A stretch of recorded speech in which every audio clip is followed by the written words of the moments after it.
Section 9. 40. In the study of development and international trade, most controversies revolve around the question of who wins when trade is being conducted between countries with different national endowments.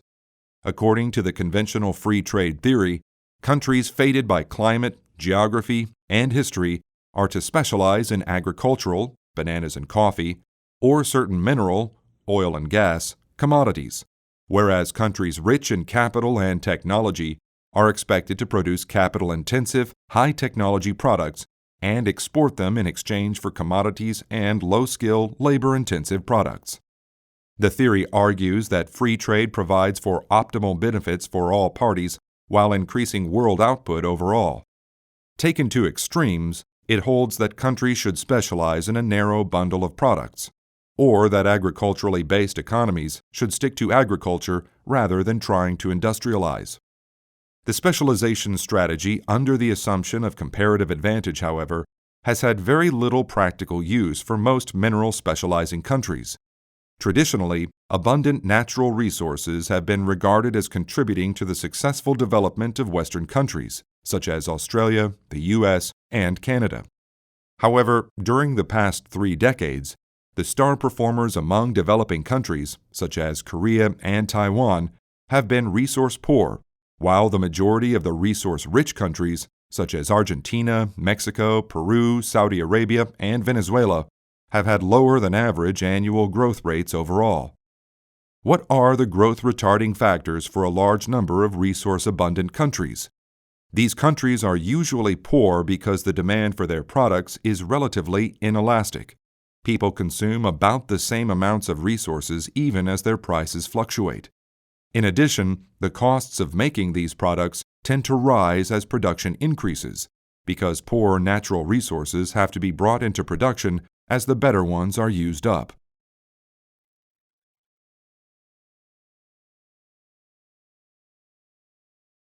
(41) Thanksgiving is a time to gather with family and friends and eat a huge feast like the Pilgrims did in 1623. We often forget, however, how extremely poor they once were. Half the Pilgrims died or returned to England in their first year. Those who remained went hungry. Despite religious convictions, the Pilgrims stole from one another. Finally, facing starvation for the 4th winter, Governor Bradford and others began to think of ways to grow corn more efficiently. One of the traditions the Pilgrims had brought with them from England was a practice known as communal farming.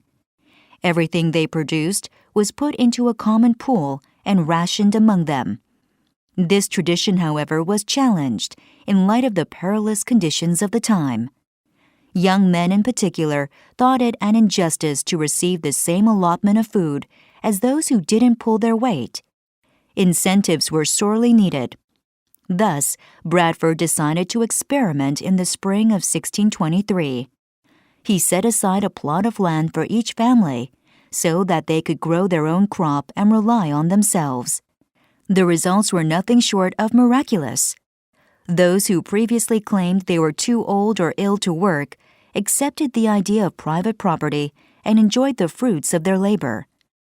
Given appropriate incentives, the Pilgrims produced and enjoyed a bountiful harvest in the fall of 1623 and set aside a day of Thanksgiving to thank God for their good fortune.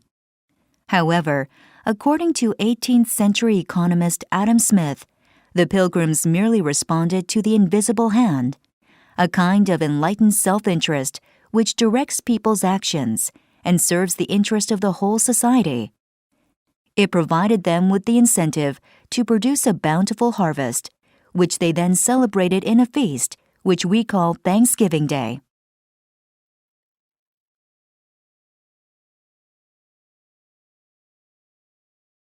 (42) Economic agents base decisions about a trade on the information they possess. There may exist, however, an inequality in the amount of information held by various agents, providing an advantage to one or more sides, a situation referred to as asymmetric information. An illustration of this condition is when the buyer of a used vehicle utilizes market averages as a reference point while the seller has specific information regarding the quality and maintenance history, and therefore the true value of the vehicle, thus creating an imbalance of power.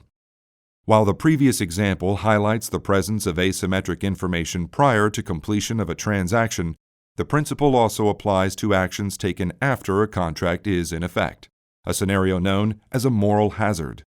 One framework for evaluating this premise is the principal-agent problem, in which an agent is contracted by a principal to carry out a task. Following the contract's finalization, the agent may perform an action without the principal's knowledge, or gather information unavailable to the principal. For instance, in the car insurance industry, the insurance provider, the principal, is unable to monitor the actions of the insured driver, the agent. Consequently, the hidden actions of the agent, such as careless or reckless driving, have an adverse monetary effect on the principal, who must cover the costs associated with accidents.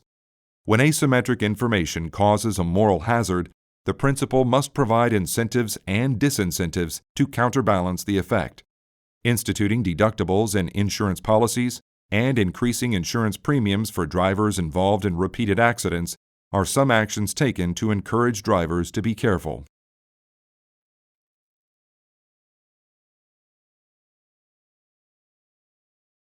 (43) The term crowdsourcing is a blending of the words crowd and outsourcing, and it refers to the business strategy of obtaining work, ideas, or funding from a variety of collaborators. It is considered a type of open innovation, meaning it acts as a catalyst for innovative development by combining ideas, efforts, and materials from both internal and external sources. The advent of this process has been facilitated by advances in networking technology, as a dedicated web platform, an internet-accessible base upon which technologies and processes can be built, often serves as the focal point of crowdsourcing efforts. Strategically speaking, the primary appeal of crowdsourcing can be found in the superior quality of the results it produces, the idea being that it allows businesses to selectively handpick the cream of the crop from a vast pool of proposals. This offers an inherent advantage over the traditional method of relying on a single provider of services or an internal research and development department. What's more, the external contributors in a crowdsourcing effort need not be limited to freelancers and professional partners. Customers are also being included and are, in fact, somewhat sought after for their unique perspective on the brands they favor and the products they purchase. Lego, for example, has launched a website onto which individuals can upload innovative ideas for future Lego products. These ideas are then judged by the online Lego community. If a proposal obtains 10,000 likes, the product is slated for development and release, with the originator of the idea receiving 1% of the sales subsequently generated.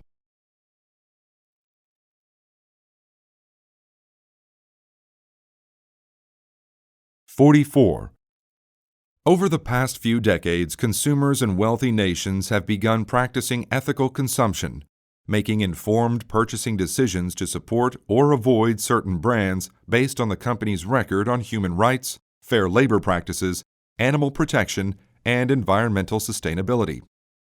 While ethical consumption has its merits, critics argue that concentrating exclusively on consumer behavior at the individual level will only absolve governments and corporate entities of accountability.